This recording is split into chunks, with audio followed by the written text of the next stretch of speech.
Just insights and hottest takes from the right, left, and center. Coming up this news hour, Jimmy Sengenberger is going to join us. Spent time watching the trial of Mike Lindell. What did he learn? What was it all about? What did the verdict mean? We'll get his thoughts. He's got a new piece out in the Gazette today. If you go to denvergazette.com, you can learn or see his latest and learn about the news. Denver Gazette is the best newspaper out there, doing a great job. Tip of the hat to Luigi, who's their editor, good friend of the program. But now it's time for News and Comment with Blake Olson. Blake Olson. Blake Olson, News and Comment. Hey, good Wednesday morning, 57 and clear in Denver. Expecting a high of 82 today. The 7-10 5-day forecast is coming up. Our top story. You don't said it was bad. believe they're trying to murder Trump. Yes, I do. Because you're not calling for military strikes against them in retaliation. And if you really believe that... We're carrying out military strikes today. You said Israel was. Right, with our help. I said we. Israel is leading them, but we're supporting them. Well, you're breaking news here because the U.S. government last night denied, the National Security Council spokesman Alex Pfeiffer denied on behalf of Trump that we were acting on Israel's behalf in any offensive capacity. No, we're not bombing them. Israel's bombing them. You just said we were. We are supporting This is Israel. high stakes. You're a senator. If you're saying the United States government is at war with Iran right now, people are listening. Okay. Tucker and Ted Cruz debates continue about U.S. involvement in the Israeli-Iranian conflict. It's a freaking mess. Israel wants to blow Iran off the map, and the Iranian regime wants to do the same to Israel. The issue is nukes. How close are the Iranians to making one? DJT has said since 2015, at least, they can't have one. Maybe 2011. NBC News White House correspondent John Decker, he's right there in the thick of it, on with Jeff and Billy last hour. The president meeting with his national security team much of the day yesterday, and he'll be doing that much of the day today as well. The first time we'll have an opportunity to hear and see the president will be early this afternoon when the new U.S. ambassador to France is sworn in. That will be in the Oval Office, and then we can get an idea about the president's thinking about whether or not the U.S. will get involved militarily against Iran. Now, 47 has no interest in wars that last forever. Well, the president, often brags about the fact that he did not get the U.S. involved in any wars during his first term in the White House, and he is someone who does not like to see the U.S. get involved militarily in a lot of situations. Now, there are exceptions to that, and, when America's national security is at risk, the president weighs those issues, and that's what he's doing right now in, having these conversations with his national security team. The State Department is warning Americans not to travel to Iran. The warning was issued Tuesday as airstrikes have been escalating. The Trump administration is sending another 2,000 National Guard troops to control protesters in L.A. The U.S. Northern Command said Tuesday that Defense Secretary Pete Hegseth activated the troops under an Army code which allows the National Guard to be activated when the U.S. is under invasion. The overdramatic Senator Alex Padilla blabbed for 20 minutes on Tuesday about his near-death experience last week in the hallway at the Christie Nome press conference, the one he interrupted and crashed, by the way. And there have been no new updates since the Homeland Security Secretary Nome was hospitalized on Tuesday after what was said to be an allergic reaction. Nome was taken to George Washington Hospital in D.C. Police in Aurora believe gang activity linked to TDA is taking place at a local apartment building again. Chief Todd Chamberlain showed a video recorded at the Innovation at Fitz Apartments on Potomac Street. He did that at a press conference. It showed 9 armed men banging on the door of an apartment of 2 people from Venezuela. Chamberlain said that 2 of those involved have been taken into custody, and an investigation shows the activity is linked to TDA or an affiliate. Well, The View trying to get Arnold on there to condemn the deportation of illegals. Instead, he leaves them speechless. Because when you come to America, you're a guest, and you have to behave like a guest. Like when I go to someone's house and I'm a guest, then I will do everything I can to keep things clean and to make my bed and to do everything that is the right thing to do rather than committing a crime or being abusive or something like that. So that doesn't really work in this country. So I think the important thing is when you become an immigrant, to think about, okay, I go to America because I want to use America for the great opportunities that America has in education, in jobs, creating a family, all of those kind of things. Then you have to think about, okay, if I get all of those things from America, then I have to give something back. You have a responsibility as an immigrant to give back to America and to pay back to America and to go and do something for your community for no money whatsoever. Give something back to after-school programs, Special Olympics, or whatever it is. Yes! And they were trying to interrupt. Man, was that awesome? So good. It was, man, I was so proud of him. I was like, man, where were you? What was that, 20 years ago? Right. And they tried to interrupt him like 5 or 6 times. He just kept on going. That was awesome. Beautiful. Yep, good job, Arnold. All right, the Rockies beat the Nationals 10-6 on Tuesday. The Florida Panthers win their second straight Stanley Cup last night, defeating the Edmonton Oilers 5-1 last night in Game 6. Just stiff-arming the poor Edmonton Oilers from Canada once again in Canada's game, Canada's game. Hockey, the NHL, but Florida wins it in Game 6, 5-1. WNBA players, they keep on harassing Caitlin Clark. She's only helping them make money and bring attention to their game, and they 2 or 3 cheap shots last night in the game. Got her eyeball on one of them. Just ridiculous. The officials need to improve in the WNBA. 55 in Brighton, 56 in Sheridan, 57 in Denver. Jeff and Billy continue. Blake Olson, News Talk 710 KNUS. Skies will be clearing as dry high pressure sets over Denver and the Front Range. Early morning temps will be in the lower 50s. With sunshine for Wednesday, highs will be a pleasant lower to mid 80s with lows upper 50s Wednesday night.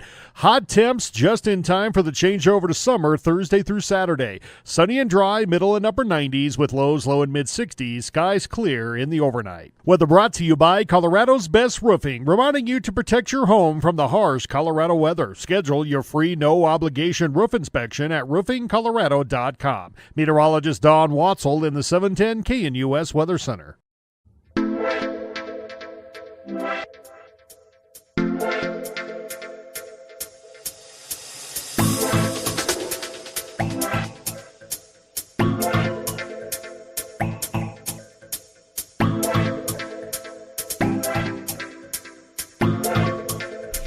Well, he's one of my must-reads every week in the Denver Gazette. Jimmy Sengenberger, you know the name, you know the voice, a regular here on 710 KNUS for many years, now a columnist with the Denver Gazette. His latest, Lindell Talked in Circles. The jury didn't buy it. Joining us because he spent time following the case, was in the courtroom, Jimmy Sengenberger. Good morning, Jimmy. Thanks for joining the Jeff and Bill Show. Yeah, good morning. Good morning, guys. Always great to be with you, especially on a really fascinating case like this. Yeah, tell us what you saw. I've been going through your piece out this morning in the Denver Gazette. Fascinating. Go to denvergazette.com to read it, but give us your take on what happened. Yeah, I mean, it is one of those cases that seems to, quite honestly, drag on for days. It was a 10-day trial, 11 if you include the day that was just of jury deliberations. And for something that includes a lot of factual information about how elections work, although not really presented so much by the Lindell side, interestingly enough, to the discussion of different statements and defamation claims that were being made, or statements that Eric Coomer, the former VP of Dominion, had made about him and was suing in regards to, and also separating the companies, which comes out in the verdict too, in that there were 3 defendants: Mike Lindell himself, MyPillow, and also Frank Speech. And of course, Mike Lindell and Frank Speech were the 2 held liable. MyPillow was not held liable. But when you have a lot of different factors and a ton of witnesses and complex issues in a case like this, and it lasts 10 days, that's, to me, dragging on quite a bit. And that really was, more than anything, I think, to the detriment for Eric Coomer's side, which helps explain why there was a $2.3 million award of damages from Mike Lindell and Frank Speech, as opposed to what Coomer sought, which was $62.7 million. But it was quite a whirlwind from the first testimony to the end, and there's a lot to talk about. Yeah, let's talk about, first of all, Coomer's attorneys. They're the ones that brought the case, the charges of Mike Lindell and wanting to hold him liable. This was not a criminal court. This was a civil court, but Correct. Wanting to hold him liable for the comments he made. Give us a review in a sense of how you think they made their case. How did their attorneys do? So there are a couple of things I think are important about the Coomer side. Number one is that they did make overall an effective case when it came to sort of laying out various facts and witness testimony in the big picture. The problem is that they would get very much into the weeds on a lot of stuff. So, for example, the only expert witness on elections that testified in this trial was a computer science professor named Alex J. Halderman. Now, Dr. Halderman was in a documentary called Kill Chain back in the early 2020, in March of 2020, and that documentary is what inspired Mike Lindell, according to his testimony, to be concerned about voting machines in the first place. Now, Halderman, again, testified as a witness for the plaintiff's side as opposed to Lindell's side, and that was really clearly shown during cross-examination on Lindell's side. But the problem for the Coomer people was that they spent a lot of time getting into technical weeds with Halderman and with some others. Early on, second witness testimony was Matt Crane, executive director of the Colorado County Clerks Association, also did a lot of getting into the weeds on elections. Ironically, the side that provided evidence about elections was not Mike Lindell's side, it was Eric Coomer's side. And when you are trying to present a complex case, you need to make it a story that people can follow, a narrative that is compelling and that lays out through all of the witness testimony the key elements. And I think they got bogged down a bit too much in some of the details. And while they won, and I think that's because they did present overall the stronger case, that probably helps explain in part why they did not end up getting the amount that Coomer saw. That's Jimmy Sengenberger. He's got a new piece out in the Denver Gazette. Lindell talked in circles. Jury didn't buy it. It's the latest in his piece at the Denver Gazette. Go to denvergazette.com to under the opinion section. You can read his piece there. So they laid out what they believe to be the kind of, well, I guess they made the argument, Coomer's attorneys, that, look, our elections are fine under Dominion's leadership. There weren't problems. Is that the sense I'm getting from you? Is that they showcased and brought in experts to demonstrate that what Dominion provides in these elections is not fraudulent? Your thoughts? I mean, that was a big part of it. For example, in the case of Halderman, when he had cross-examination from Lindell's legal team, he was being pressed on some statements that he had at least supposedly made, including a couple clips that made it into one or two of Mike Lindell's so-called documentaries about elections, where Halderman was saying certain things that he was like, that's not what I was saying. I was making the point, this is Halderman speaking, and I'm paraphrasing, of course, that vulnerabilities exist in our elections, but vulnerabilities are not the same as proof that anything fraudulent actually happened. And not only that, so many of the vulnerabilities that Mike Lindell points to are science fiction and crazy town. Those are two of the terms that he used to describe some of what Lindell has been claiming over the years. And I think the goal of Coomer's side was to say, not that there aren't problems, because of course no election will be perfect and there will be issues. We've seen some things in Colorado, like the Mesa County ballot situation last year, where a couple of people who wanted to test the election system's component about signature verification cast some fraudulent ballots and ended up getting caught. So there are some weaknesses in the system, but I think what Coomer's side wanted to say is, yes, there can be, but let's actually talk about how the system works so you can have an understanding. And a lot of it, I feel like, was preemptive, expecting Lindell's team to put forward a lot of false claims, but for the most part, Lindell's team tried to stay more away from that because I think they wanted to narrow the case to the defamation claims as opposed to using this as an opportunity to finally get the so-called evidence in court. Yeah, and I've wondered why you think they didn't do that. I mean, they had the opportunity, right? Now, I've seen claims from Joe Altman on his X account that certain things weren't allowed into the case. Was that your sense, or did Mike Lindell's legal team decide to go about it as a different strategy for another reason? What are your thoughts? So, as I recall, the things for the most part, Jeff, that were denied as far as entry had nothing really to do with so-called evidence of rigged elections or of voting machines being some kind of a massive problem. They had ample opportunity to introduce these things. In fact, Mike Lindell testified from the stand, and I was there for most of his testimony.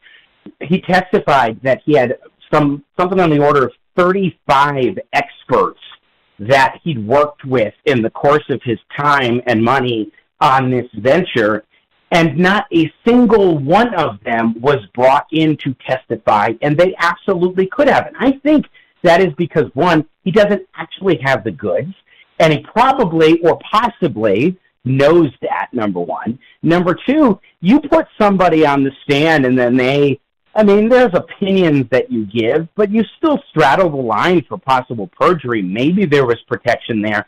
But I think the biggest thing is that they may have decided, and this goes to some of what Lindell argued, and I think that the headline that was picked regarding him talking in circles, that they made the argument that this is not about the 2020 election. This is about Dr. Coomer's, the statements made about Dr. Coomer by Mike Lindell and the other defendants, and whether or not that's defamation.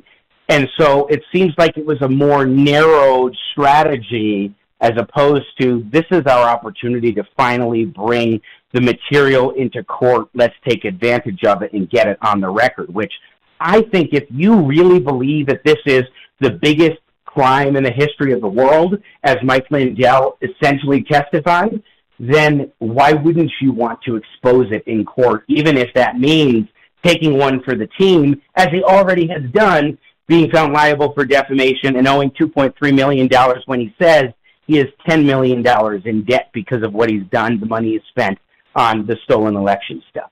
That's Jimmy Sengenberger, columnist of the Denver Gazette. You remember his dulcet tones here for years on KNUS. We are glad that he agreed to come back to his old stomping grounds.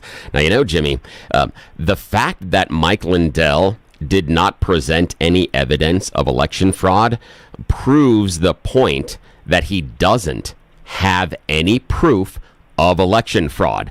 And it's important, and we go over this a lot of times, and it's very important in this because inside of defamation law, truth is an absolute defense. That if Mike Lindell, regardless of what Joel Altman or any other podcaster out there says, when they say, we weren't allowed to bring in the evidence, they're obfuscating, they're creating a red herring. They're wrong, because in these defamation cases, All Lindell has to do is provide the proof that he says exists.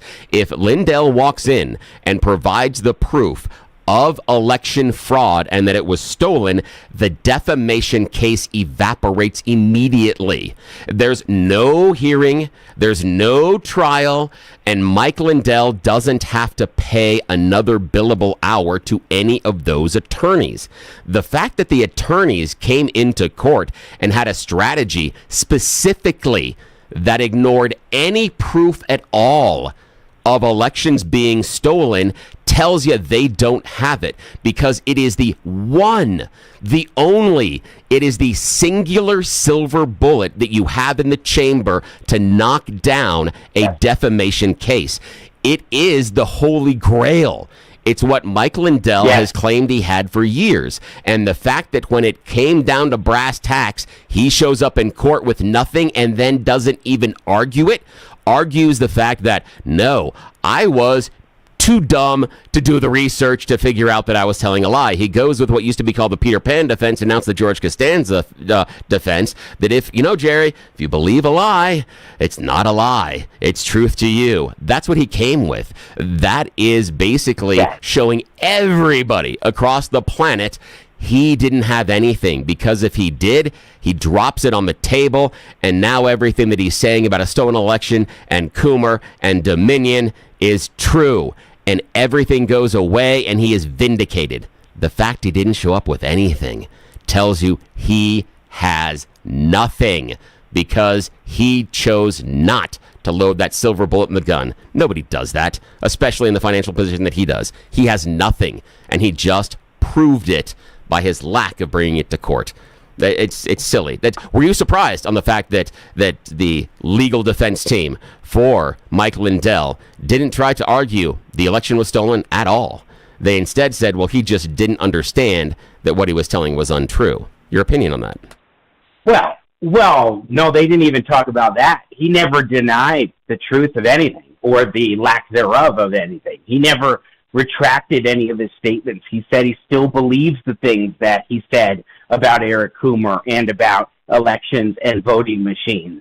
So when that piece wasn't even there, which is pretty striking, I think, yes, you're raising such an important point, and this is why they had to narrow their defense to something that didn't include anything alleging stolen election or rigged voting machines directly with evidence or so-called experts or what have you, because they didn't have enough of what they would want to present to actually demonstrate anything whatsoever. And so you want to narrow that defense to the more specific words that were said and whether or not those are defamation or what have you, to try and cast, some doubts for the jury on that.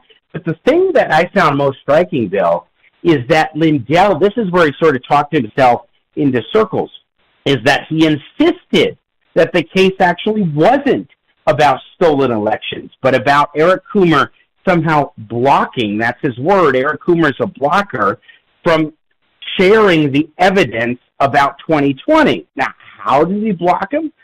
Through a deal Coomer supposedly cut with Newsmax TV that its CEO, Chris Ruddy, in deposition testimony that was played in court, specifically denied ever happened. Yet, going back to the evidence, that this case has nothing to do, he said, with the 2020 election.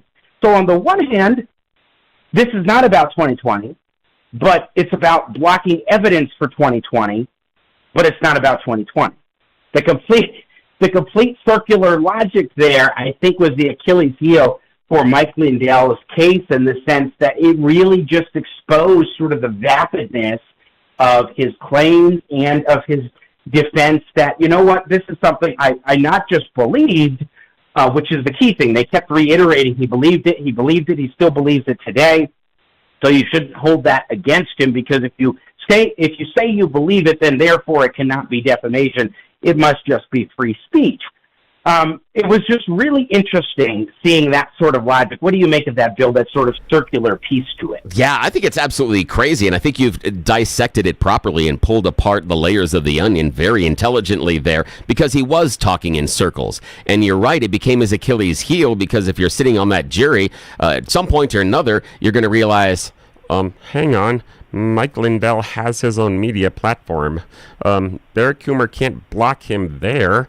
That if he had the information, he could present it there. That the idea that a deal with Newsmax or any individual media outlet prevented him from releasing this information. If he had the information, why isn't it front page on the New York Times? If he had the opportunity to bring it out. The case of Newsmax doesn't change any other media outlet out there, and it sure as heck doesn't cover Frank's speech. But when he shows up in court, when he actually has to prove what he has been saying over and over again, his defense becomes, well, I believed it, and belief is enough in this case. And unfortunately, no, it's not. It's not in this case, not when you incur the kind of harm that Eric Coomer and Dominion had, and when you have a national platform. It's different than if I believe that the election was stolen and I go stand out here on the corner of Parker and 225 and hold a sign and yell at people. That's different than having my own media platform and going on all sorts of other places and publishing things and creating movies, and that's a different level. And picking out a person who's not a public figure. Oh, yeah. Right? So Eric Coomer is a vice president at this company, and these guys jumped to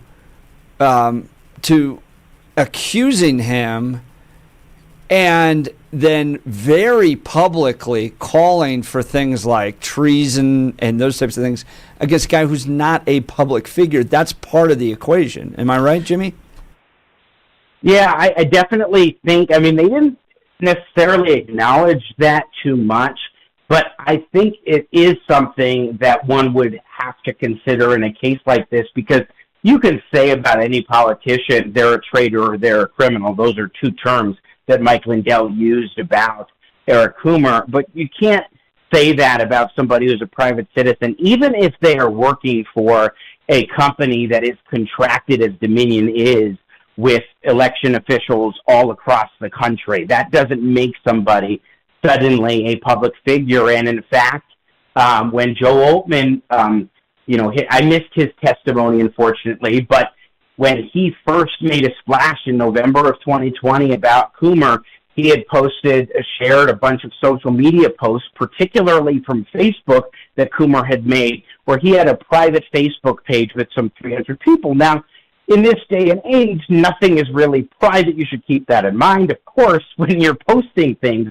But you have to understand at least a little bit that in his mind, that was just to his friends in his group, and it was supposed to be narrowly tailored for that audience and not meant for public consumption. Yet those statements were taken and used to turn him into sort of being the villain in the stolen election myth, because any myth like this one or anything else needs to have a villain and needs to have a hero. Mike Lindell is a hero, just one of the heroes. There are other heroes. Eric Coomer, one of the villains in this myth that supposedly helps prove that the elections are stolen. And I just want to emphasize something very important. Mike Lindell testified that he had spent something on the order of $50 million of his own money, from symposiums to paying so-called experts to legal defenses for himself and for others, to all kinds of things with this. I think even including a $2 million house purchase for one of his so-called experts, spending all that money to the point that he's now about $10 million in the hole, is what he testified. That shows that there's ample amount of money spent to get the word out, to get the message out about supposed evidence, and yet nothing has in fact been proven. And I would say when you don't bring that into court, even a little bit, just bring one expert, limit your testimony, focus on a few key points to demonstrate that maybe there's something there that you have, present some of that silver bullet. They didn't even do that. And I think it's important to think about that in the context of the money he spent. That's Jimmy Sengenberger, columnist for the Denver Gazette, former KNUS talk show host. Jimmy, very insightful, and I think you're 110% right about that idea of the myth. In order for the myth to continue on past just like a small burp, it does need a villain. And Coomer became that centralized villain. It gave the people that believe the mythology of the stolen election someone to hate. It gave them a singular target because it's hard to necessarily hate an amorphous company, even if you think they were doing something wrong, but it's super easy to hate a singular villain. You and I being a fan of Star Wars, we know that very well. Now, one of the things that I thought was interesting in what Jeff was talking about is the idea of Coomer being a private citizen, and that is the spotlight perspective inside of defamation and libel law. The idea being the difference between a public and private citizen. The easiest way for our listeners to understand that is the idea of a spotlight. I put a spotlight down on a stage. The individual that is willfully standing in that spotlight, that stands there and says, look at me, we're going to talk about this, is a public figure because they have chosen to enter the spotlight. Jeff and I and yourself, Jimmy, are all public figures because we've chosen to step into the spotlight. But if you turn to someone that is in the dark, grab them by the scruff of their collar and drag them into the spotlight and say, look at what this person is doing, that's a private person you are now focusing the attention on. That's the difference between a public and private person. At the time in which the election conspiracy started to gain traction, Coomer is a private person. He had not stepped into that public spotlight, and that's an advantage for him in defamation law because the barrier for defamation and liability is much, much, much lower. When you put yourself into the spotlight, it is a much higher bar to cross. The fact that they went after a private citizen in this made defamation and libel much more likely because the bar that Eric Coomer and everybody else had to clear was much, much lower. Now, Jimmy, I want to have your reaction to some of the stuff that Matt Crane talked about. And I want to go on the idea that all this money that Mike Lindell spent and all the money that he spent going after the election fraud. One of the things that Matt Crane had brought up in his testimony is that, oddly, one singular thing that Mike Lindell did not spend money on was a public request of the voter records that could have verified the fraud. Mm-hmm. In your opinion, how significant is that to the jury when you see Mike Lindell writing checks for a whole bunch of stuff, including possibly someone's house, but the one thing they don't do is spend the money, time, and effort to get the voter records? Your thoughts? Yeah, well, first of all, your spotlight analogy is, well, spot on. I think that very much fits. And frankly, it's probably why Salem Media put an apology out over the weekend to Dr. Coomer as well, with things in the past with regards to this stuff that had been claimed about him. But to your point about Matt Crane, I think the challenge with Matt Crane's testimony was it was so early, and he was the second person to testify after Eric Coomer, and that was a big part because he's known Coomer. In fact, one of the funny things from his testimony was when he made the point that at different conferences or things where election officials would go, as well as vendors, people would be basically placing bets as to how soon it would take before Coomer and Crane would go at it and have their drag-out debates because they're on very different ends of the political spectrum, Matt being a conservative, Eric Coomer being a very hardline, strong liberal. And so that I found interesting and probably compelling for the folks there to hear in the jury, that there is this willingness among election officials to work with somebody in Eric Coomer who they knew was a far-left guy, but they also believed was somebody who could be trusted in terms of elections. As for whether or not Mike Lindell or any of his people would pursue actively a check for 2020 to say, hey, let's look at the paper ballot records and do our own sort of audit of the election in that respect, and cross-check the record with the paper ballots. You're right, Bill. As Matt pointed out, that was not done. That could have done. You can request the ballots under the Colorado Open Records Act. Is it cheap? No, but this is a guy who spent $40-50 million of his own money on this stuff, including setting up an organization or two in Colorado. So why not pursue that? Well, the answer is because that actually is a check, a reality check, where you can look at the paper ballots and look at the machine count and do a direct analysis. What is truth? There's this idea of correspondence theory of truth that goes back to the ancient Greeks, and it is the notion, does a claim correspond with what you can see in reality, what you can actually verify? And they had to know that is not the case here. So why spend money doing that when you can spend money doing other things that raise all kinds of questions? That's Jimmy Sengenberger. He's got a new piece out in the Gazette today. Lindell talked in circles. Jury didn't buy it. Jimmy, I'd love to keep you on for just a few more minutes. In one of the pieces you get, or a little bit later in your piece, you get into this. You kind of talk about how Lindell was kind of taken advantage of by some of these guys. One of them, the sheriff actually sent a letter to Mike Lindell saying, hey, be careful with one of these guys. And Bill brought this up too, that some grifters saw an opportunity with a guy that was deeply concerned about this and may have taken advantage of him. Talk about that element. Yeah, so this is actually a letter from a guy named Mike Zullo, who's an advisor to former Arizona Sheriff Joe Arpaio. We will remember the conservative Arizona sheriff as being one of the earlier leaders on illegal immigration even before President Trump really put a spotlight on that issue. And he did, in fact, warn Mike Zullo that one of his key experts, a guy by the name of Dennis Montgomery, who Lindell, it seems, still continues to rely on, was a charlatan who, quote, infiltrated his circle. So you had even some people within his own network who were calling out some of the grifters, if you will, within that network and saying, well, don't even trust these people. Now, of course, a lot of times it's trust me, don't trust that person because you want to be the one that they listen to. But this was a very detailed letter that Eric Coomer's team shared on the video screen and walked through that demonstrated a lot of different reasons why and how this thing with Montgomery goes back a very long time in terms of him seemingly being like a con man is what the representation was, and Lindell has fallen prey to that. However, I would say this. I think Mike Lindell willfully was taken along for a ride.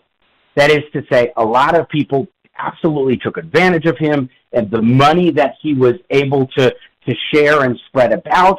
They knew that they could influence him and say, hey, you might have this. Why don't you give me? In fact, his attorney, one of his attorneys, not in this case, but one of his attorneys, broadly speaking, Kurt Olson, at his cyber symposium in August of 2021, where Tina Peters made her presentation that led to the discovery of the election security breach in Mesa County, Kurt Olson and Mike Lindell talked. They had this so-called red team of like 10 experts, and they talked about, okay, what should we pay them, Lindell asked, because he wanted to pay them. And the guy's like, I think you should give them $10,000 each. $30,000 each for the so-called red team. So that's just an example of how the money would get sloshed around, and yet he willfully said, I'm going to dismiss anything to the contrary to what I believe to be true. I'm not going to accept anybody, even within my own circles, telling me something's off. So that's that willful piece. While, yes, he was taken along for a ride by people who were taking advantage of him, he did so willingly. Jimmy Sengenberger, great reporting. You can read his piece at the Denver Gazette website there, denvergazette.com, denvergazette.com. He's one of my must-reads every week. He does a wonderful job. You can follow him on X at Seng Center, S-E-N-G Center, over there on X.com. Jimmy, thanks for taking time to join the Jeff and Bill Show today. Yeah, thanks a lot. Thanks, guys. It was fun. All right, let's talk advanced hair restoration. Guys, for many of us, it's happening. Your hair's thinning, your crown's disappearing. Maybe hair loss has you feeling your identity's lost altogether. Well, I got good news for you. It's an incredible yet simple one-day treatment that starts growing your own natural hair the very next day, and it's guaranteed to grow for life. It's the Advanced FUE from Advanced Hair. Look, we've all seen the pills and lotions that come with monthly subscriptions. They help retain what you have, but what if what you want is your own natural hair permanently in specific areas? From Advanced Hair's state-of-the-art facilities to world-class Dr. Tanya Paul's, it's not maybe your hair will regrow. It's guaranteed that your new hair will grow. You decide how much, how thick, and where. It's why Advanced Hair is the winner of Westward's Best of Denver. For your free consultation, $250 off and 250 free hair grafts. Call 720-459-HAIR, 720-459-HAIR, or advancedhair.com. Advancedhair.com. We'll continue with the Jeff and Bill Show. This is Denver's talk leader, News Talk 710, KNUS.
Welcome back to the Jeff and Bill Show, talking Mike Lindell, the trial, the results of this. Where does it go now? Some of the text messages pointing out that Lindell is going to appeal this. That's important to note as well. No, it's not.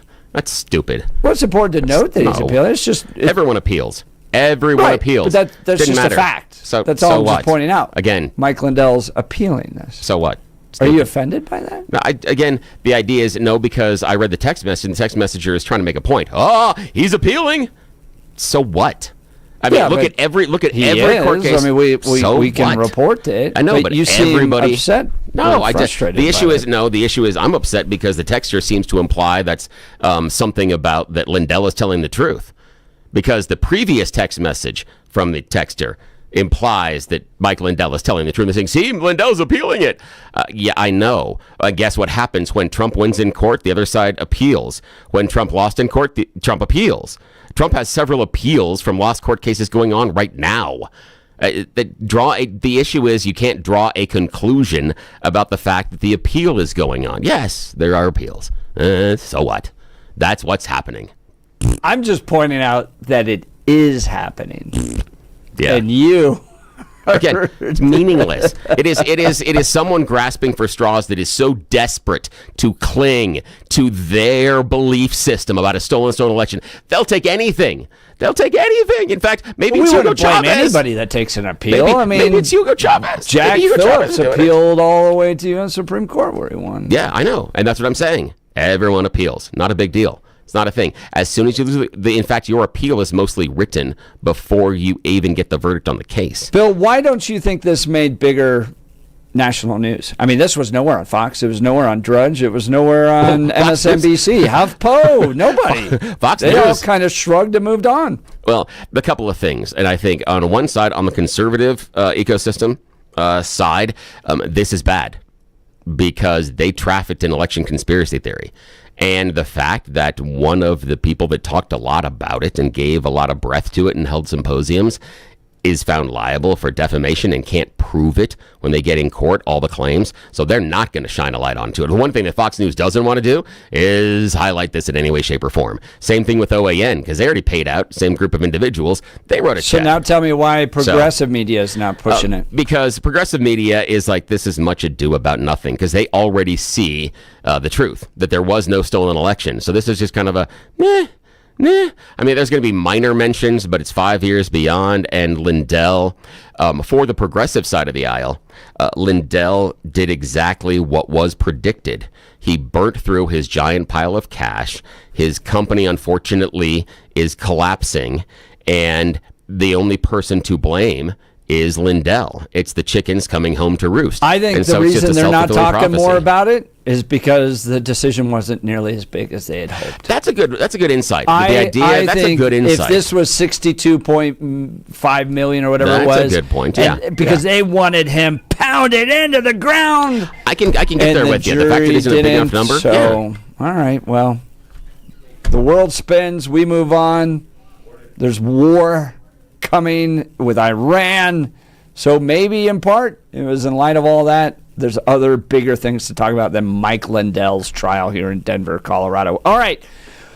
We'll continue. Peter Boyle's going to join us in the 9 o'clock hour a bit. And then we've got Mitch Morrissey as well. It's going to be a fun hour. You're listening to the Jeff and Bill Show. This is Denver's Talk Leader, News Talk 710 KNUS.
Welcome back to the Jeff and Bill Show. We're wrapping up an interview we did with Jimmy Sengenberger on his piece over at the Denver Gazette about the Mike Lindell trials. After all this, what do you believe?